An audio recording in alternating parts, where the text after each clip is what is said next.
Bienvenue à tous dans Smart Immo, l'émission immobilier de Bismart. Les promoteurs immobiliers se réinventent sans cesse pour satisfaire les besoins des habitants, bien sûr, mais aussi pour répondre à tous les besoins liés au territoire, liés à la transition écologique. On en parle avec vous, François Maillard.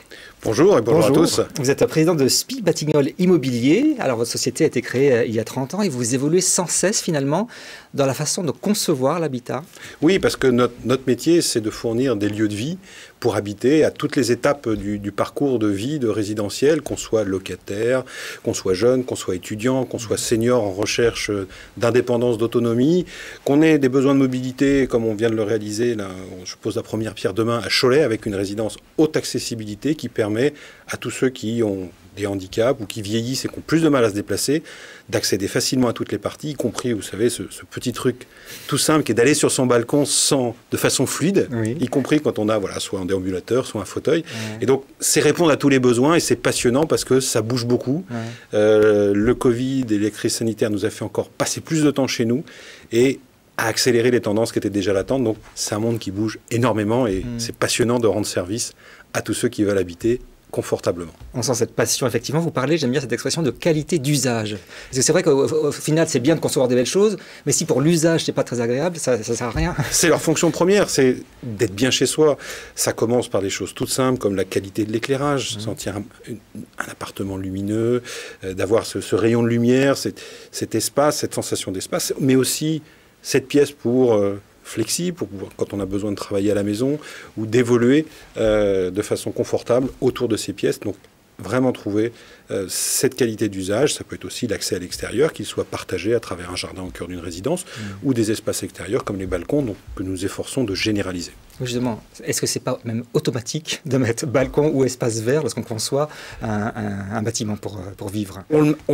Voilà, l'accès à l'extérieur, à cet espace dont on a perçu l'intensité du besoin lors du confinement, s'est renforcé, il est généralisé. Après, les modalités se font au cas par cas.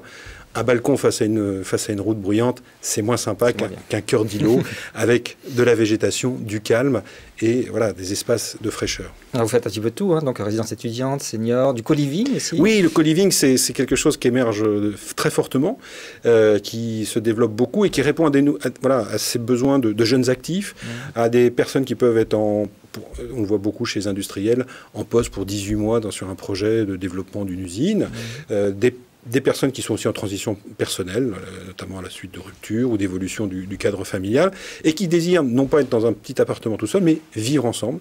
Et c'est ce nouveau mode d'habiter se développe et il attire beaucoup les collectivités. Ça change quoi, vous, dans votre conception? Dans la conception, ça veut dire... alors, l'unité de base, c'est effectivement, ça devient la chambre plus...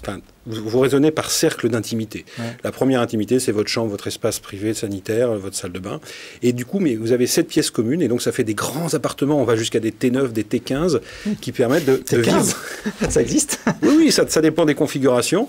Et là, on a une diversité d'opérateurs, un foisonnement qui nous permet de trouver les solutions à un contexte, à un besoin. Alors, parlons de la transition écologique. J'imagine que c'est un paramètre essentiel maintenant pour tout promoteur immobilier. Il faut reconstruire la ville sur la ville. C'est-à-dire qu'on ne va plus étendre les villes désormais. Il faut absolument qu'on construise là où il y a déjà la ville qui existe. Exactement. En fait, aujourd'hui, la préservation de nos ressources naturelles est la première d'entre elles qui est par nature complètement limitée. C'est le sol. Et donc, avec notamment la loi sur le ZAN, le zéro artificialisation nette, on cherche à consommer le moins d'espace agricole, le moins d'espace naturel, et donc reconstruire la ville sur la ville. Ça peut être démolir, reconstruire, ça peut être rénover, ça peut être reconvertir des friches industrielles. On a ainsi, comme ça, construit une plateforme logistique pour un client qui a loué à Biocop, vous voyez, donc cette tendance du bio, et donc ils ont été très séduits par l'idée qu'on détruisait une ancienne usine, qu'on pouvait réutiliser le béton pour faire les plateformes, donc dans une approche très écologique, en plein accord avec leurs valeurs. Donc c'est une exigence très très forte de l'ensemble de l'écosystème, que ce soit des clients, des occupants et des collectivités. Alors en général, les bâtiments neufs coûtent quand même assez cher et le logement, c'est souvent déjà le premier poste de dépense pour les Français. Comment on peut rendre le logement abordable? Alors, là aussi, il y a une collection et une grande variété d'approches et d'outils. Il y a bien sûr le logement social, donc c'est la fonction première, mais vous avez aujourd'hui toute une gradation. On voit se développer ce qu'on appelle le bail réel solidaire, qui est un outil qui permet que les collectivités mettent en place, où en gros, vous achetez les murs et la collectivité achète le terrain, donc ça divise très fortement le prix, parce que ce qui coûte le plus cher aujourd'hui et qui augmente le plus, c'est le terrain. Et donc, c'est pris par le public, et vous achetez à environ 2800 € par mètre carré. Vous voyez, par rapport aux grandes villes, ça répond vraiment aux besoins d'un logement abordable. Mais vous avez aussi la TVA réduite dans les zones type en rue, ou dans les 300 mètres autour. Donc vous avez une collection de solutions que nous combinons en fonction des besoins des collectivités, de leurs orientations, et bien sûr du marché et des capacités de nos clients.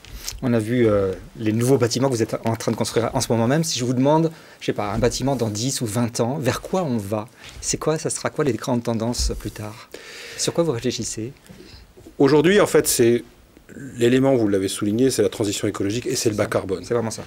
Et donc, on a un double défi. C'est à la fois de les imaginer, de dire comment ils font, et de créer les filières. Donc, on a une idée de là où on va. On sait qu'on va y aller, mais on n'a pas encore complètement tout arrêté. Voilà, le net zéro, c'est 2050. C'est réaliste, le 2050, un net zéro d'émissions carbone? Si on n'essaye pas, on n'y arrivera pas. Donc il faut essayer, il faut y aller. Optimiste. Volontariste aussi. Volontariste. Donc 2050, on y croit quand même. Bien sûr. Moi, je me rappelle, enfant, dans les années 70, on parlait de la pollution, tout ça. Il y a des tas de choses qu'on a réussi à résoudre. Ouais. Donc, il faut essayer.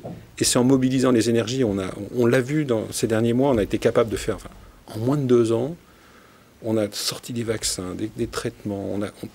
Face à un événement énorme, on a su se mobiliser. Donc moi, j'ai confiance dans l'homme, dans notre capacité collective à réussir cette ville de demain qui soit une ville plus apaisée, plus agréable à vivre et bien sûr moins riche en carbone pour respecter nos objectifs. Eh bien, on retiendra votre passion. Merci beaucoup François Maillard de SPI Batignolles Immobilier. Merci beaucoup.